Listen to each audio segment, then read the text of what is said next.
Good morning students. No, इस week में हम थर्मल सेक्शन देखने वाले student, that is heat section, जिसमें 3 टॉपिक्स है mainly. Thermal properties of matter, second है kinetic theory of gases and radiation, and third one is thermodynamics. तो minimum इसके ऊपर 3 to 5 क्वेश्चंस आते हैं स्टूडेंट्स एंट्रेंस एग्ज़ाम के अंदर, मतलब हर एक सेक्शन के ऊपर मिनिमम 1 क्वेश्चन। ओके, तो 3 सेक्शन हम यहाँ पर इस वीक में देखने वाले with MCQs। Okay, thermal properties of matter, KTG and radiation, और उसके बाद फिर थर्मोडायनामिक्स। तो चलिए स्टार्ट करते हुए थर्मल प्रॉपर्टीज ऑफ मैटर, जिसमें फर्स्ट पॉइंट हम डिस्कस करेंगे that is different scales of temperature measures. Okay, तो relationship between different scales of temperatures यहाँ पर देखिए। इनिशियली हमें पता है कि हम टेम्परेचर ज़्यादातर डिग्री सेल्सियस, केल्विन, फ़ारेनहीट में मेजर करते हैं। तो there are 5 different scales of measuring temperatures: Celsius, Fahrenheit, Kelvin, Réaumur, R stand for Réaumur, RA for Rankine. Okay, तो यहाँ पर एक रिलेशन दिया है, देखिए, that is relationship between different scales of temperatures. तो सिंबल लिखा है, उसके बाद देखिए यहाँ पर ये किस तरह से लिखा है मैंने, symbol minus lower fixed point divided by upper fix point minus lower fix point. ये जो रेशियो है स्टूडेंट यहाँ पर, ये रेशियो हर एक मेजरिंग टेम्परेचर स्केल्स के अंदर सेम होता है, इसलिए ये स्टेटमेंट लिखा है। See the symbol of degree Celsius minus 0 lower fix point. अब लोअर फिक्स पॉइंट और अपर फिक्स पॉइंट मतलब क्या होता है, देखिए लोअर फिक्स पॉइंट मतलब क्या होगा, दैट इज आइस पॉइंट। इसे हम आइस पॉइंट कहते हैं। जनरली डिग्री सेल्सियस के अंदर ये 0 डिग्री सेल्सियस होता है student. Then upper fix point that is steam point, this is known as steam point, generally 100 degree Celsius, है ना। वाटर, ये यूनिक लिक्विड हम लेते हैं मेजरिंग के लिए, स्टैंडर्ड रेफरेंस लिक्विड। वाटर का जो आइस पॉइंट है that is freezing point 0 degree Celsius, and water का boiling point that is steam point is 100 degree Celsius. So this 2 points are known as lower fix point and upper fix point. तो हर एक measuring scale के अंदर symbol लिखा है उसका, उसके बाद लोअर फिक्स पॉइंट, अपर fix point minus lower fix point, इस तरह से। देखिए जैसे यहाँ पर डिग्री सेल्सियस टेम्परेचर स्केल के लिए कैसे ये रेशियो यहाँ पर लिखा है, सिंबल C लिखा है इसके लिए, minus lower fix point. Degree Celsius के अंदर आइस पॉइंट कितना होता है, 0 degree Celsius, upon upper fix point minus lower fix point, मतलब steam point minus ice point, 100 minus 0 degree Celsius. वैसे तो Fahrenheit, degree Fahrenheit temperature scale में क्या होता है कि 32 डिग्री फ़ारेनहीट इस टेम्परेचर पर आइस मेल्ट होता है या फिर वाटर फ्रीज होता है, that is lower fix point. मतलब 32 degree Fahrenheit and 0 degree Celsius temperatures are equivalent, where ice start to melt या water start to freeze. Okay, and water starts to boil at 212 degree Fahrenheit, मतलब 212 degree Fahrenheit और 100 degree Celsius are equivalent temperature. उसी तरह से देखिए Kelvin scale के अंदर K is the symbol minus 273, actually temperature 273.15 होता है, राइट। तो upon upper fix point 373 minus 273। Okay, corresponding यहाँ पर र्यूमर और रैंकिलिक, यहाँ पर ये सेम रेशियो होता है। कौन सा ratio, symbol minus lower fix point upon upper fix point minus lower fix point student. Okay, तो इसको देखिए और सिंप्लीफाई किस तरह से लिख सकते हैं हम, C minus 0 that is C divided by 100 minus 0 that is 100। देखिए अपर fix point minus lower fix point मतलब स्टीम पॉइंट और आइस पॉइंट, इनके बीच टोटल डिविजन्स कितने आ गए डिग्री सेल्सियस के अंदर, 100। ओके, उसी तरह से देखिए F minus 32 divided by 212 minus 32 that is 180। मतलब डिग्री फ़ारेनहीट स्केल के अंदर जो लोअर फिक्स पॉइंट और अपर फिक्स पॉइंट है उनके बीच टोटल डिविजन्स कितने होते हैं, 180 divisions. Okay, is equal to K minus 273 divided by, अब दोनों का डिफरेंस देखिए कितना आएगा 100, okay, it is equal to R divide by 80, it is equal to R A Rankine minus 460, that is lower fix point है ये, और दोनों का डिफरेंस कितना आएगा 212। तो ये इसका शॉर्ट फॉर्म है स्टूडेंट, मतलब ये इक्वेशन अगर आप याद रखते हो तो कन्वर्जन कर सकेंगे आप, मतलब डिग्री सेल्सियस का कन्वर्जन फ़ारेनहीट का कन्वर्जन डिग्री सेल्सियस, या फिर केल्विन का कन्वर्जन फ़ारेनहीट का conversion kelvin two degree Celsius and vice versa. Okay, तो इस तरह से ये इक्वेशन यूज़ करके हम कन्वर्जन इजीली कर सकते हैं स्टूडेंट। देखिए स्टूडेंट्स, इसी से रिलेटेड एक पॉइंट और इम्पोर्टेंट यहाँ पर डिस्कस करते हैं हम, जैसे कि P1 and P2 are the thermometric property at ice point and steam point. Ice point मतलब 0 डिग्री सेल्सियस, ओके, और स्टीम पॉइंट मतलब 100 डिग्री सेल्सियस। तो P1 और P2 अगर यहाँ पर हम कंसिडर करते हैं thermometric property at ice point and steam point, मतलब lower fix point and upper fix point. Thermometric property मतलब क्या होता है, जैसे देखिए अगर मर्क्यूरी ग्लास थर्मामीटर है तो उसके अंदर हम 0 degree Celsius, 20 degree Celsius, 100 degree Celsius, इस तरह से अगर टेम्परेचर मेजर करते हैं, मतलब height of mercury column measure करते हैं ना, तो height of mercury column that is thermometric property.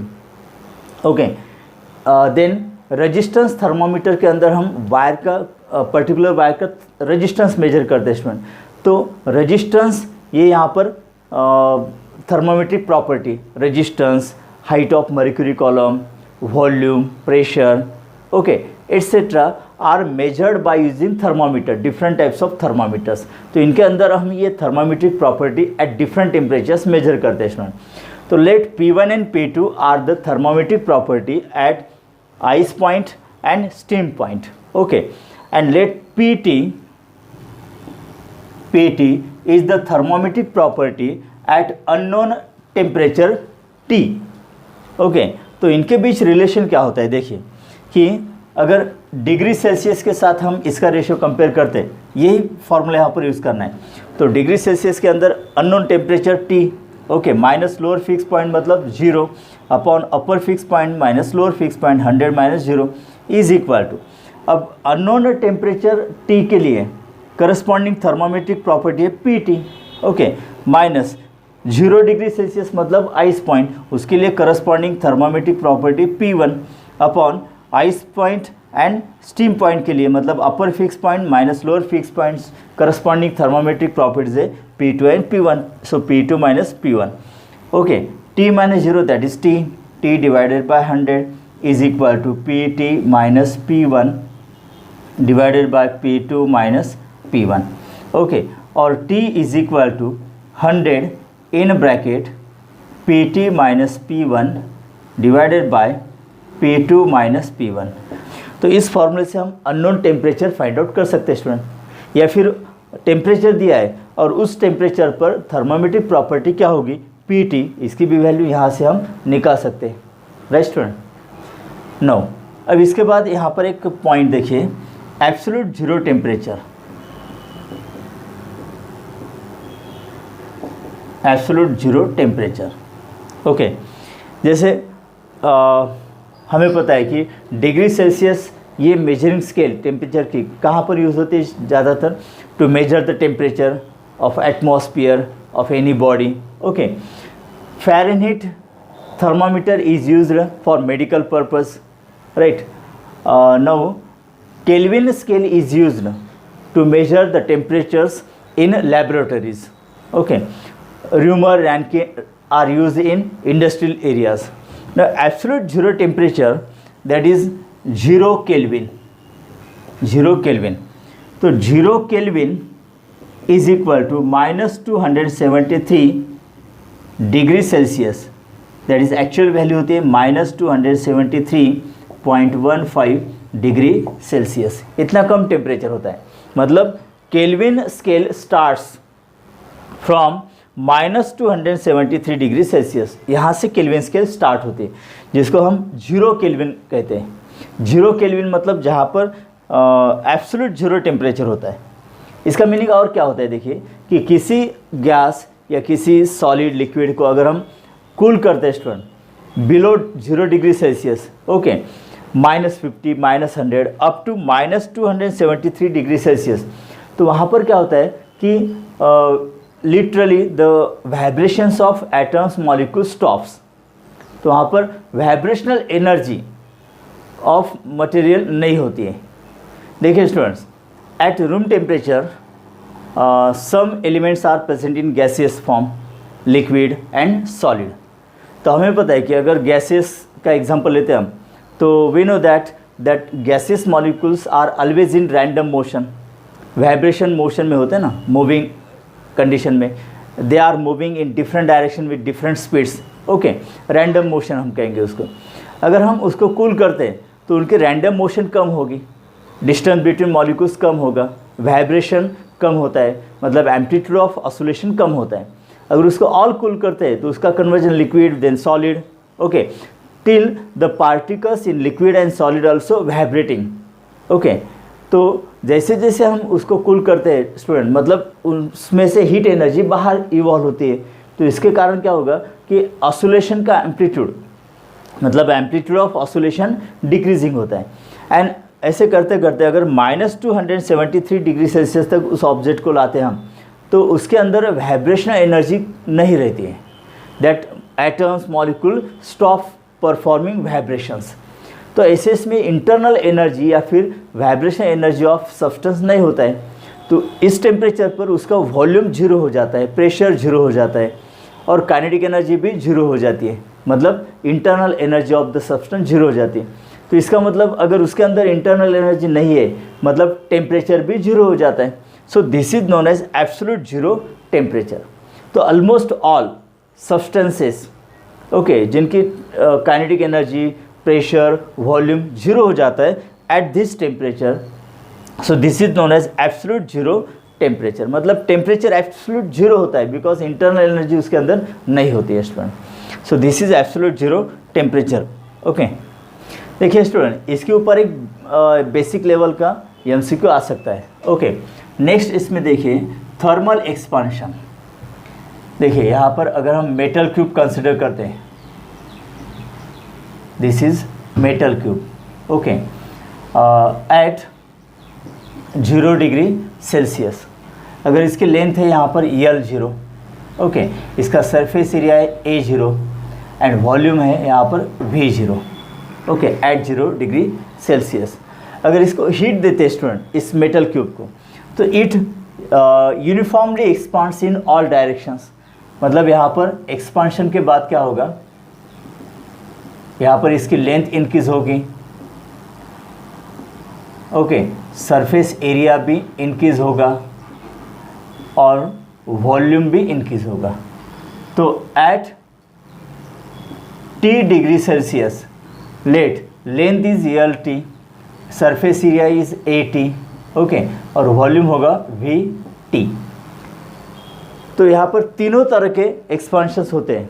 मतलब if expansion takes place along the length, this is known as linear expansion. If expansion takes place along the surface area, that is known as areal expansion और superficial expansion. अगर volume में expansion होता है, so that is known as volume और cubical expansion. तो इससे related कुछ basic relations है स्टूडेंट, जिसके ऊपर एमसीक्यूज आ सकते हैं। तो हम यहाँ पर डिस्कस करते हैं। जैसे नंबर 1 देखिए, linear expansion. Linear expansion, okay. तो इंक्रीज इन लेंथ, मतलब LT माइनस L0, ये इंक्रीज इन लेंथ होते हैं, that is directly proportional to the original length at 0 degree Celsius and in rise in temperature. तो rise in temperature क्या होगा, T minus 0, T minus 0। ये यहाँ पर एक रिलेशन होता है, बेसिक रिलेशन, ओके। तो इसे हम यहाँ पर देखिए, LT minus L0 is equal to alpha L0 into T, where alpha is known as coefficient of linear expansion, okay. तो अल्फा मतलब क्या होता है यहाँ पर, coefficient of linear expansion, linear expansion. जैसे फॉर आयरन अल्फ़ा की वैल्यू होती है 1.2 इंटू 10⁻⁻5 पर डिग्री सेल्सियस और पर केल्विन। तो इसकी वैल्यू बहुत कम होती है स्टूडेंट। देखिए ऑर्डर ऑफ मैग्नीट्यूड 10⁻⁵ होता है। Okay, so alpha is coefficient of linear expansion. No, अब देखिए यहाँ से LT is equal to L0, अगर इसको इधर लाते हैं तो प्लस होगा, फिर कॉमन निकल सकता है in bracket 1 plus alpha T. ये फॉर्मूला है बेसिक स्टूडेंट। ओके, लेकिन L0 का मतलब क्या होता है? That is length of rod at 0 degree Celsius. तो वाइल परफॉर्मिंग एक्सपेरिमेंट हर वक्त ये पॉसिबल नहीं है कि to obtain the length of that rod at 0 degree Celsius, it is inconvenient. Okay, तो ये इनकन्वीनियंस दूर कैसे करते हैं स्टूडेंट? तो देखिए अगर हम दो डिफरेंट टेम्परेचर्स लेते हैं T1 एंड T2 और उससे करस्पॉन्डिंग लेंथ है रॉड की अगर L1 L2, तो उनके बीच रिलेशन क्या होता है? L2 is equal to L1 in bracket 1 plus alpha, और यहाँ पर क्या होता है? Increase in temperature that is T2 minus T1। तो ये बेसिक फार्मूला स्टूडेंट, यहीं से ये यहाँ पर डिराइव होता है। ओके, तो L2 मतलब length of the rod at T2 degree Celsius, L1 length of the rod at T1 degree Celsius, alpha coefficient of linear expansion. तो यहाँ से अल्फ़ा के लिए फार्मूला क्या होगा स्टूडेंट? फिर alpha is equal to L2 minus L1 divided by L1 in bracket T2 minus T1। Okay, देखिए यही फार्मूला यहाँ पर है। LT के जगह पर L2 लिखा है हमने, L0 के जगह पर L1। Okay, 1 plus alpha, T मतलब राइज इन टेम्परेचर, तो यहाँ पर T2 minus T1 rise in temperature होगा, और यहाँ से फिर अल्फ़ा के लिए ये फार्मूला है। तो ये दो फार्मूलेज बहुत ही इंपॉर्टेंट है student, very very important. Okay, देखिए यही फार्मूले आपको याद रखने हैं। नाउ सेकंड, एरियल या फिर सुपरफिशियल एक्सपांशन, मतलब अगर हीट एब्जॉर्ब करने के बाद सरफेस का एक्सपांशन होता है, मेटल प्लेट का एक्सपांशन होता है, that is known as areal और सुपरफिशियल एक्सपांशन। तो यही फार्मूले हम यहाँ पर लिखने वाले। देखिए लेंथ के जगह पर क्या लिखना है? एरिया लिखना है। तो A2 is equal to A1 in bracket 1 plus beta in bracket T2 minus T1। Okay, तो यहाँ पर A2 is the area at T2 degree Celsius, A1 is the area at T1 degree Celsius, and यहाँ पर beta का मतलब होता है students that is coefficient of areal expansion. Okay, beta का मतलब क्या होगा यहाँ पर? That is coefficient of areal expansion. Okay, for iron के लिए बीटा की वैल्यू कितनी होती है student? 2.4 into 10⁻⁻5 per degree Celsius या per degree kelvin. Okay, no, beta के लिए फॉर्मूला क्या होगा फिर? यहाँ से A2 minus A1 divided by A1 in bracket T2 minus T1। Okay, देखिए यही दो फार्मूले यहाँ पर लिखे, सिर्फ सिम्बॉल्स चेंज हो गए यहाँ पर। ओके, वैसे यहाँ पर और एक है, that is third one is volume और also known as cubical expansion. मतलब किसी मेटल ब्लॉक को अगर हम हीट प्रोवाइड करते हैं और उसका वॉल्यूम चेंज हो जाता है, तो that is known as volume expansion और क्यूबिकल एक्सपांशन। ओके, तो वॉल्यूम के लिए सिंबल हम V लिखेंगे यहाँ पर। देखिए फार्मूला यही है, सिर्फ लेंथ के जगह पर वॉल्यूम लिखना है। So V2 is equal to V1 in bracket 1 plus gamma in bracket T2 minus T1। Okay, तो यहाँ पर गामा का मतलब क्या होता है? That is the coefficient of cubical expansion, coefficient of volume expansion. And for iron इसकी value होती है student, gamma is equal to 3.6 into 10⁻⁻5 per degree Celsius और पर डिग्री केल्विन। ओके, और गामा के लिए इक्वेशन होता है फिर V2 minus V1 divided by V1 in bracket T2 minus T1। Okay, same फार्मूले देखिए, अगर आप लेंथ का फार्मूला यहाँ पर याद रखते हो तो फिर इजीली आप एरियल एक्सपांशन, वॉल्यूम एक्सपांशन के भी फॉर्मूलेज याद रख सकते हो, सिर्फ यहाँ पर सिंबल चेंज करना है हमें। ओके, अब देखिए यहाँ पर अल्फ़ा मतलब coefficient of linear expansion, beta coefficient of areal expansion, gamma coefficient of volume expansion. तो अब यहाँ पर एक एग्जांपल लिखा है मैंने आयन के लिए, देखिए 1.2, यहाँ पर 2.4 और ये 3.6, मतलब इनके बीच कुछ रिलेशन है। देखिए बीटा की वैल्यू 2 अल्फ़ा के बराबर है, अल्फ़ा गामा की वैल्यू 3 अल्फ़ा के बराबर है। ओके, और from this equation we can prove the relations. Which are the relations? देखिए beta is equal to 2 alpha होता है, gamma is equal to 3 alpha होता है स्टूडेंट। ओके, या फिर देखिए alpha is to beta is to gamma, इनका ratio क्या होगा? 1:2:3। ओके, या फिर देखिए यहाँ से इक्वेशन क्या होगा? Beta divided by 2 is equal to alpha, और यहाँ पर क्या होगा? Gamma divided by 3 is equal to alpha, मतलब alpha is equal to beta by 2, alpha is equal to gamma by 3। So alpha is equal to beta by 2, it is equal to gamma by 2, ये relation होगा। यहाँ पर 3 होता है student, right. या फिर देखिए gamma is equal to 3 alpha होता है, बराबर है। इसको हम इस तरह से लिख सकते हैं, alpha plus 2 alpha. So gamma is equal to alpha plus, अब 2 अल्फ़ा मतलब बीटा।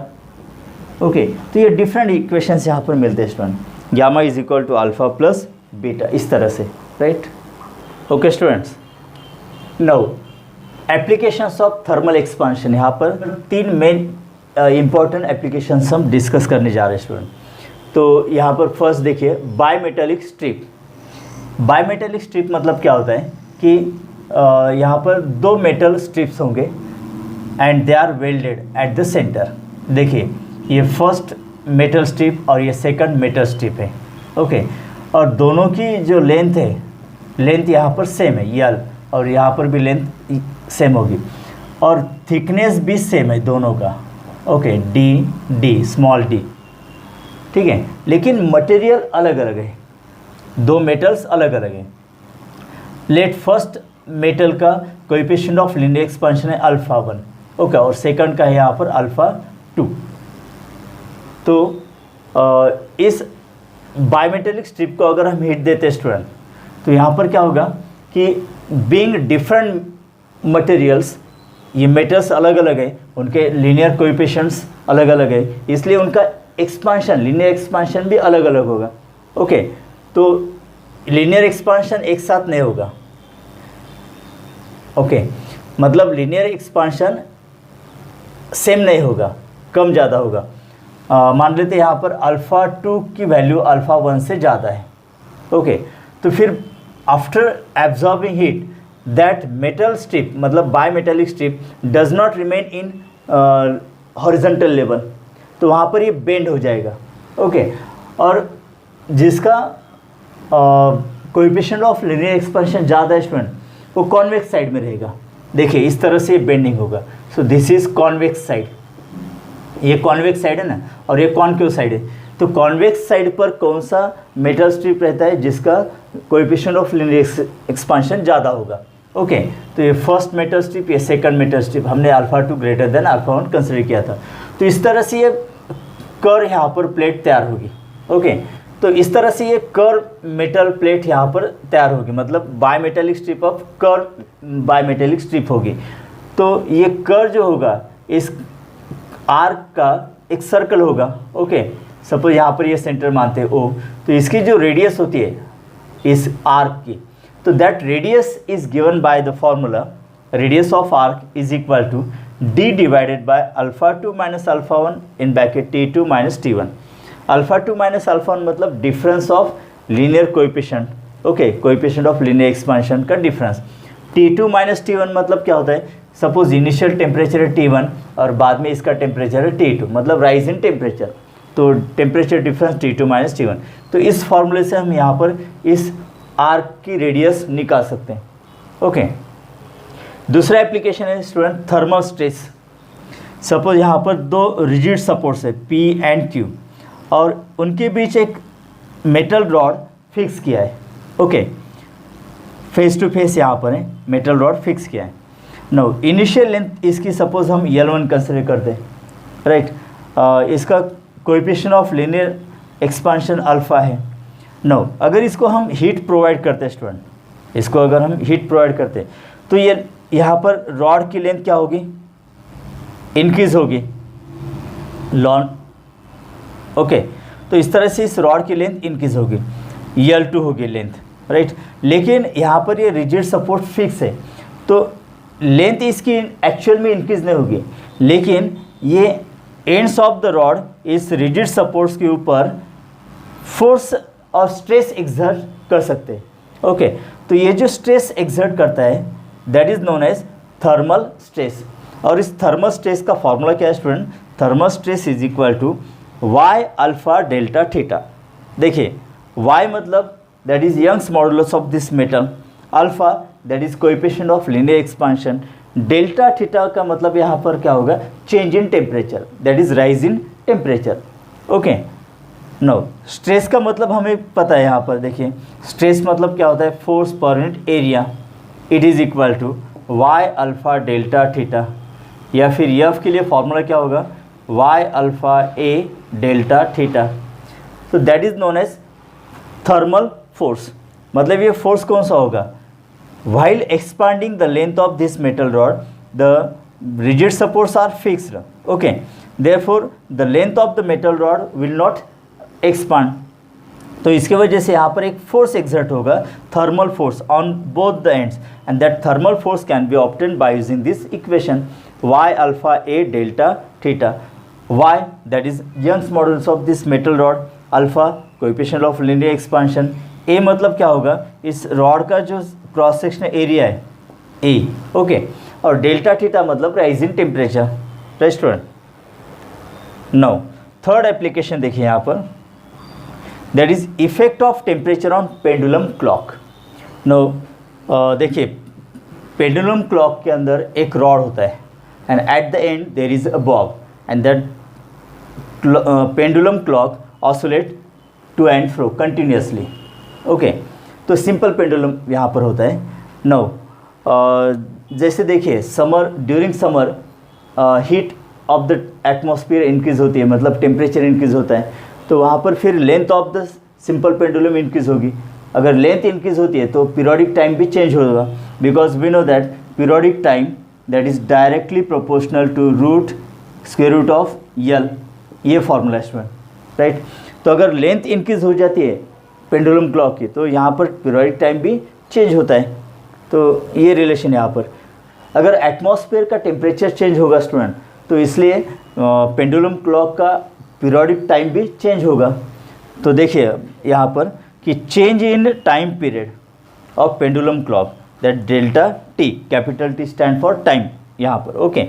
T2 माइनस T1 मतलब एट टेम्परेचर θ2 टाइम पीरियड अगर T2 है और इनिशियल टेम्परेचर θ1 पर टाइम पीरियड है T1, तो दोनों का डिफरेंस क्या होगा, half alpha delta theta T1, half alpha, alpha मतलब that is coefficient of linear expansion of metal rod use in pendulum clock, delta theta मतलब क्या होता है, change in temperature, change in temperature, okay.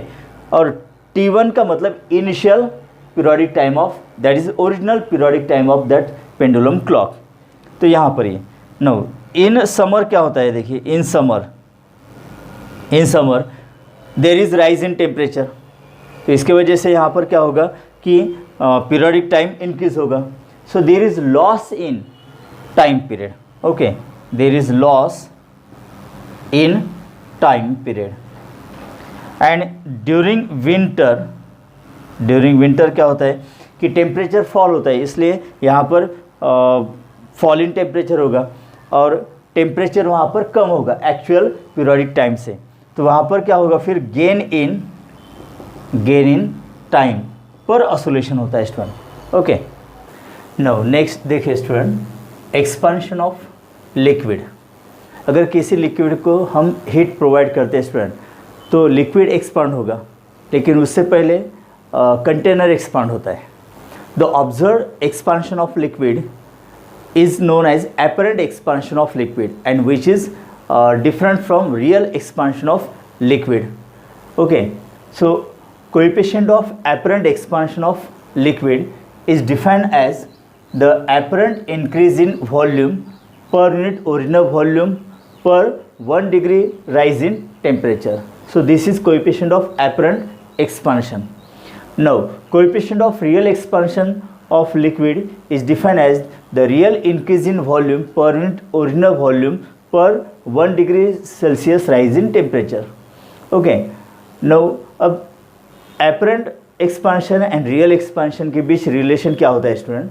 Coefficient of real expansion is equal to coefficient of apparent expansion of liquid, okay, plus coefficient of volume expansion of glass or the material from which the container is made. So this is all about expansion of liquid. Next एक important point है student, that is specific heat capacity. Okay, देखिए किसी object को अगर हम heat provide करते हैं तो दैट हीट एब्जॉर्ब और evolve by the object is directly proportional to the mass of the object and change in temperature. Okay, so dq is equal to m/s dt, where s is known as specific heat capacity. और इसके लिए formula क्या होगा फिर? देखिए s is equal to dq by m dt, ये formula होता है स्टूडेंट. ओके, अगर यहाँ पर m हम यूनिट लेते हैं स्टूडेंट और चेंज इन टेम्परेचर भी हम यूनिट करते हैं, मतलब 1 डिग्री सेल्सियस अगर टेम्परेचर ऑब्जेक्ट का इंक्रीज करते हैं तो यहाँ पर फिर S is equal to formula क्या होगा? dq. मतलब किसी यूनिट मास ऑब्जेक्ट का अगर टेम्परेचर 1 डिग्री सेल्सियस से चेंज करना है तो वहाँ पर जितने भी हीट एनर्जी एब्जॉर्ब होगी that is equal to its specific heat capacity. तो यस का मतलब यहाँ पर क्या होता है? Specific heat capacity. ओके, देखिए ये फार्मूला बहुत ही इंपॉर्टेंट है. यहाँ पर dq का मतलब क्या होता है? हीट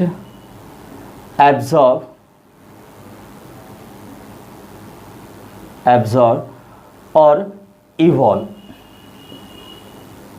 देखिए हीट एब्जॉर्ब कब होगी? During heating process, and heat given out मतलब इवॉल्व कब होगी? During cooling process. Is equal to यह मतलब mass of the substance into specific heat capacity. Okay, and dt मतलब change in temperature.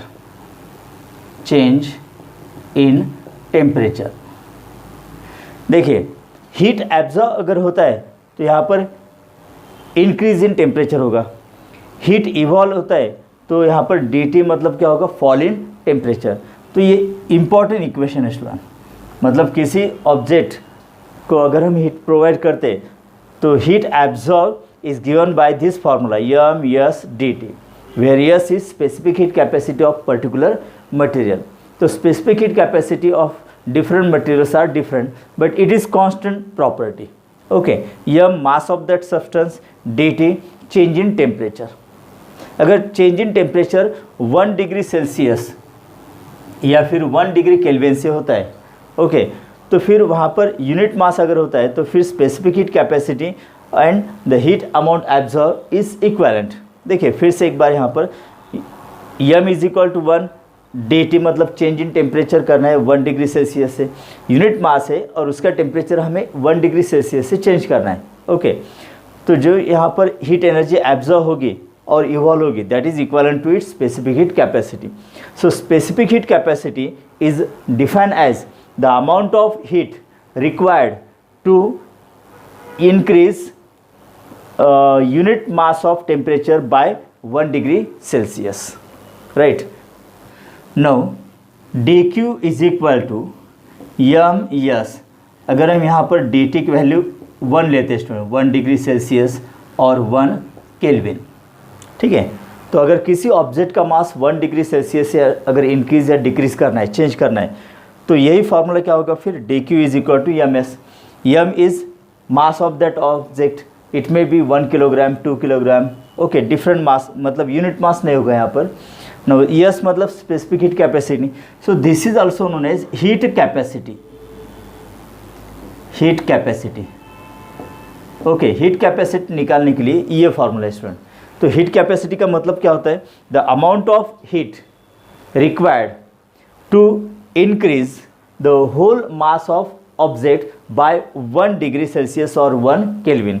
So heat capacity का formula होगा dq is equal to ms. Okay, this is also known as water equivalent.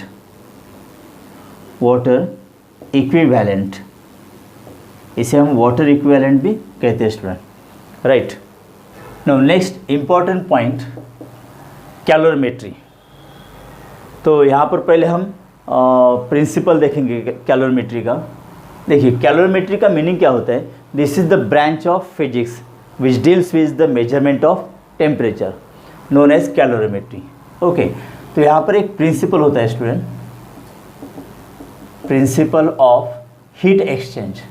ये यहाँ पर heat lost is equal to heat gain. Heat lost by hot body is equal to heat gain by cold body. ये यहाँ पर basic principle of heat exchange है. Okay, अब इससे related MCQs entrance exam में बहुत बार आए हैं. देखिए, सपोज यहाँ पर दो लिक्विड्स है, this is first liquid, this is second liquid. Okay, mass of this liquid is m1, mass of this second liquid is m2. Then specific heat capacity of this liquid is s1, specific heat capacity of this liquid is s2. Now temperature of first liquid is suppose T1 and temperature of second liquid is T2. okay, suppose first liquid cool है यहाँ पर, मान लेते इसका temperature है suppose 20 degree Celsius and T2 इसका temperature है suppose 70 degree Celsius. तो फर्स्ट लिक्विड कूल है यहाँ पर और सेकंड लिक्विड हॉट लिक्विड है. ओके, नो अगर यहाँ पर क्या करते हैं हम कि फर्स्ट लिक्विड और सेकंड लिक्विड मिक्स कर देते, मतलब ये लिक्विड इसके अंदर डाल देते इस तरह से. ओके, तो ये पूरा लिक्विड यहाँ पर आ जाएगा ऐसे. नो यहाँ पर कोल्ड लिक्विड और हॉट लिक्विड मिक्स हो जाएंगे. ओके, तो hot liquid heat energy evolve करेगा और कूल लिक्विड क्या करेगा, वहाँ पर हीट एनर्जी एब्जॉर्व करता है. मतलब हीट एक्सचेंज यहाँ पर होगी ना, यहाँ पर हीट एक्सचेंज होगी. ओके, और हीट एक्सचेंज होने के बाद कुछ देर के बाद इसका जो टेम्परेचर बनेगा that is temperature of mixture. Temperature of mixture. Okay, and let it is equal to T. मतलब टेम्परेचर ऑफ मिक्सचर कुछ देर के बाद कांस्टेंट रहेगा and that will be less than 70 and greater than 20. मान लेते हैं यहाँ पर ये 30 डिग्री सेल्सियस है स्टूडेंट. टेम्परेचर ऑफ मिक्सचर कितना होगा? 30 डिग्री सेल्सियस. ओके, मतलब 20 डिग्री से ज़्यादा और 70 से कम है यहाँ पर. क्लियर?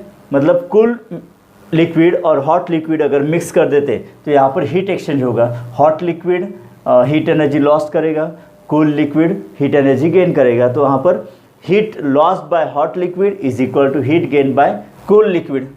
Now यही प्रिंसिपल हम यूज़ करके एक इक्वेशन तैयार करते हैं यहाँ पर. ओके, बहुत ही बेसिक और इजी है. अगर ये आपको आता है इक्वेशन तैयार करना तो इस तरह से रिलेटेड जो भी एमसीक्यूज है वो आप इजीली सॉल्व कर सकते हो फिर. ओके, देखिए यहाँ पर heat lost by hot liquid is equal to heat gain by cold liquid. देखिए, हीट एब्जॉर्ब और हीट लॉस्ट, इसके लिए यहाँ पर फार्मूला कौन सा है स्टूडेंट? ये वाला dq is equal to ms dt. Okay, तो चलिए heat loss by hot liquid. तो हॉट लिक्विड का मास कितना है यहाँ पर? m2. उसका specific heat capacity s2. Okay, यही फार्मूला अप्लाई करना है. ये फार्मूला हीट एब्जॉर्ब और हीट लॉस के लिए दोनों के लिए सेम है. नो, अब यहाँ पर क्या होता है? dt का मतलब क्या है? Change in temperature. Heat loss by hot liquid मतलब यहाँ पर फॉल इन टेम्परेचर होगा. तो हॉट लिक्विड का टेम्परेचर 70 डिग्री सेल्सियस से 30 डिग्री सेल्सियस हो जाएगा, है ना, टेम्परेचर ऑफ मिक्सचर. मतलब ज़्यादा टेम्परेचर माइनस कम टेम्परेचर, ऐसे हम टेम्परेचर डिफरेंस निकालते हैं.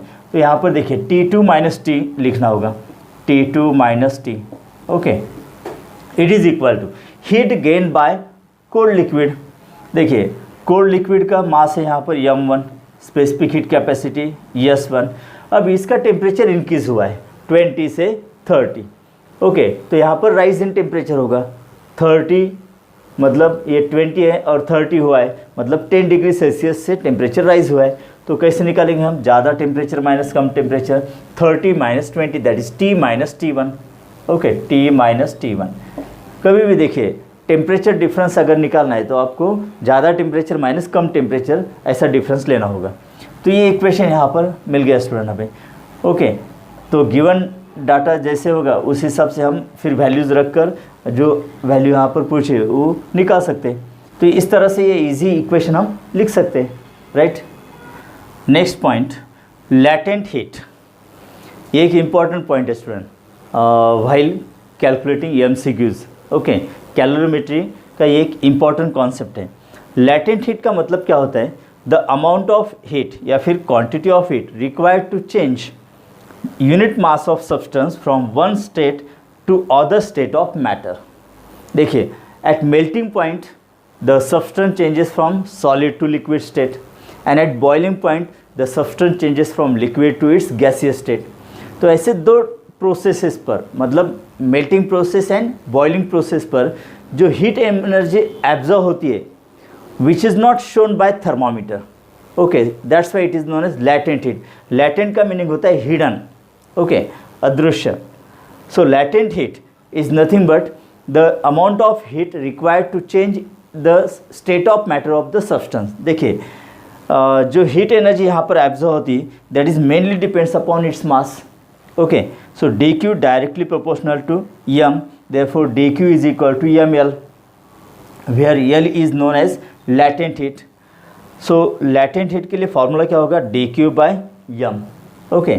देखिए यहाँ से इसका यूनिट हम लिख सकते हैं। तो CGS यूनिट पहले क्या होगा, dq मतलब heat energy, amount of heat absorb, okay. Generally heat energy is measured in calorie, तो यहाँ पर कैलोरी पर ग्राम, मास ग्राम, तो कैलोरी पर ग्राम ये इसका CGS यूनिट होता है। SI यूनिट क्या होगा student, SI unit is according to this formula that is joule per kilogram, okay. तो देखिए दो प्रोसेसेस है, boiling process and melting process. तो दो तरह के लैटेंट हीट होते हैं। देखिए latent heat of fusion that is denoted by LF। तो latent heat of fusion that is at melting process. देखिए लैटेंट हीट ऑफ फ्यूजन का मीनिंग क्या होता है, the quantity of heat required to change the unit mass of solid into its liquid form at its melting point. और ये melting point constant होता है।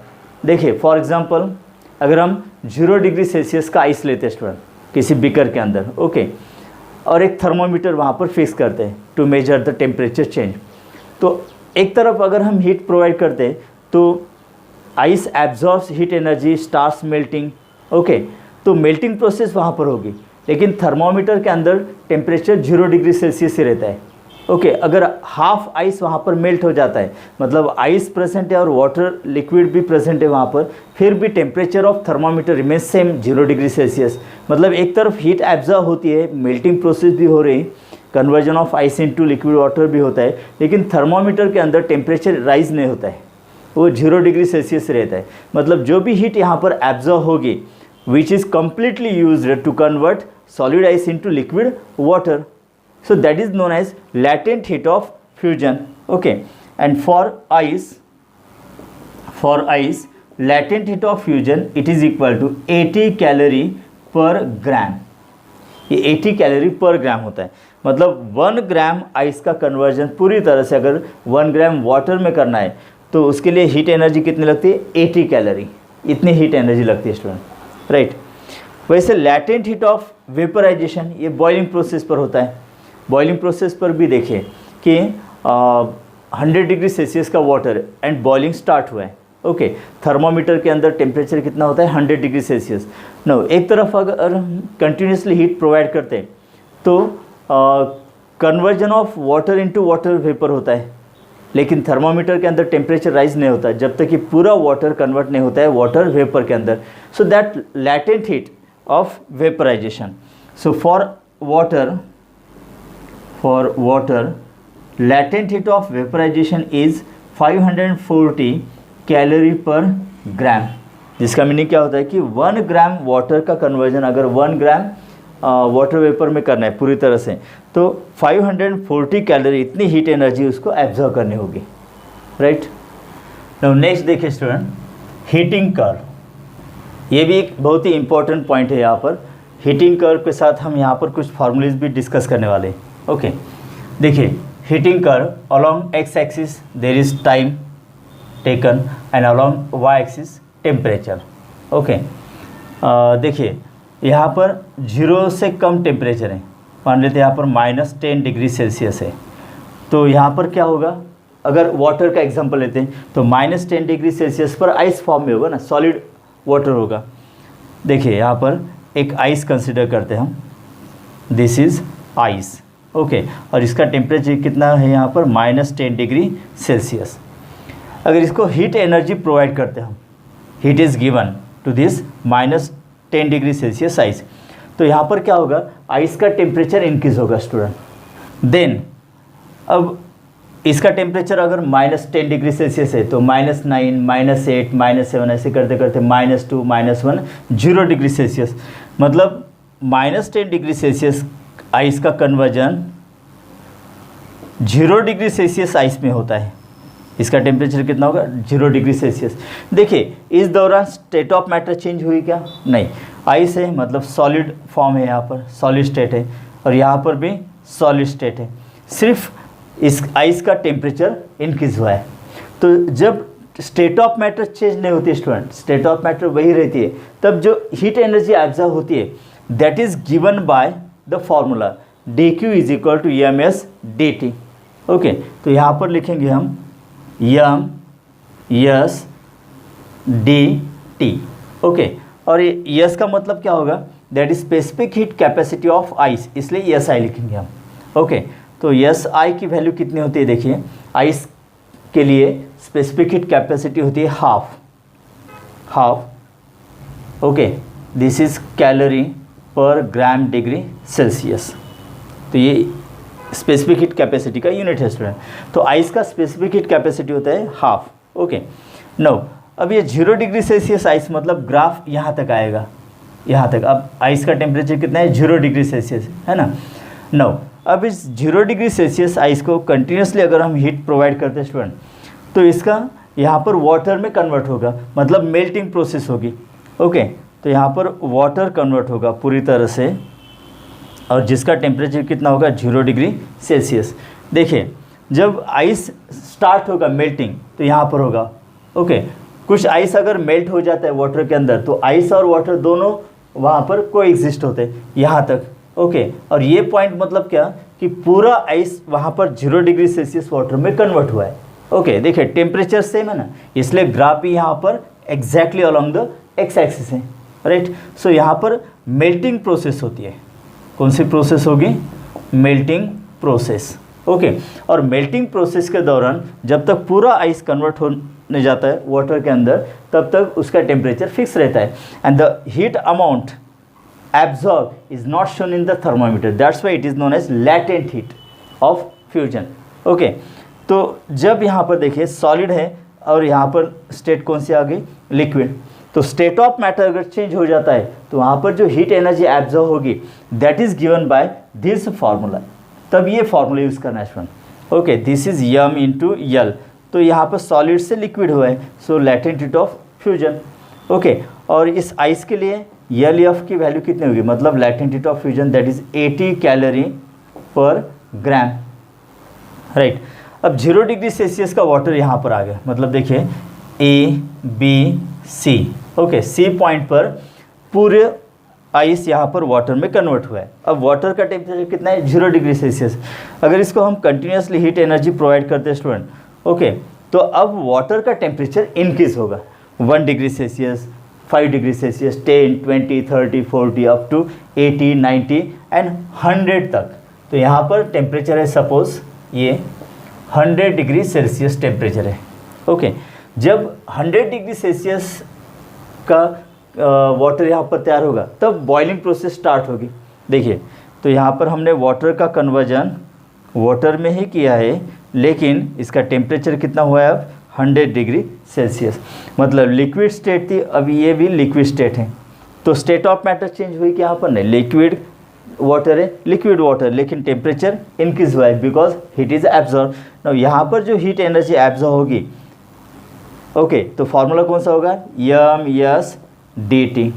तो यहाँ पर यस डब्ल्यू लिखेंगे हम, बिकॉज यस डब्ल्यू मतलब specific heat capacity of water, जो कि होती है 1 calorie per gram degree Celsius.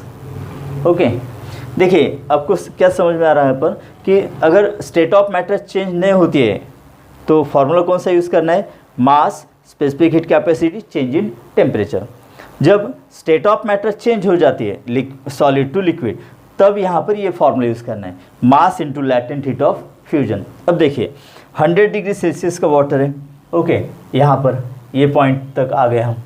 Now if heat is provide that water starts boiling, तो वाटर भी होगा और वाटर वेपर भी वहाँ पर होगा, मतलब बॉइलिंग प्रोसेस चलती रहेगी। ठीक है, जब तक हम ए पॉइंट तक पहुँचते हैं, ए पॉइंट पर क्या होगा कि पूरा वाटर वाटर वेपर में कन्वर्ट हुआ होगा। सो वाटर का कन्वर्जन पूरी तरह से वाटर वेपर में होता है at point E. Okay, so this is gaseous form. लेकिन इसका टेम्परेचर कितना होगा स्टूडेंट, 100 डिग्री सेल्सियस। देखिए यहाँ पर लिक्विड स्टेट है, गैसियस स्टेट में कन्वर्ट हुआ है, मतलब स्टेट ऑफ मैटर अगर चेंज होता है तो वहाँ पर हीट एब्जॉर्ब जो होगी उसके लिए फॉर्मूला क्या होगा, यम यल। लेकिन यहाँ पर लिक्विड टू गैसियस चेंज होता है, सो इसलिए लैटेंट हीट ऑफ वेपराइजेशन यल भी। और वाटर के लिए लैटेंट हीट ऑफ वेपराइजेशन कितना यहाँ पर लिखा था, 540 कैलोरी पर ग्राम। राइट स्टूडेंट, अब देखिए ई पॉइंट पर पूरी तरह से वाटर का मतलब कन्वर्जन वाटर वेपर में हुआ है। नो, अब अगर इसको वाटर वेपर 100 डिग्री सेल्सियस के, इसको अगर हम कंटिन्यूसली हीट प्रोवाइड करते हैं तो अब इस वाटर वेपर का टेम्परेचर इंक्रीज होगा 101, 105, 110 एट्सेट्रा। ओके स्टूडेंट, तो ये कर्व आप याद रखिए और ये फॉर्मूलेज यहाँ पर, ये कन्वर्जन बहुत ही इंपॉर्टेंट है। राइट।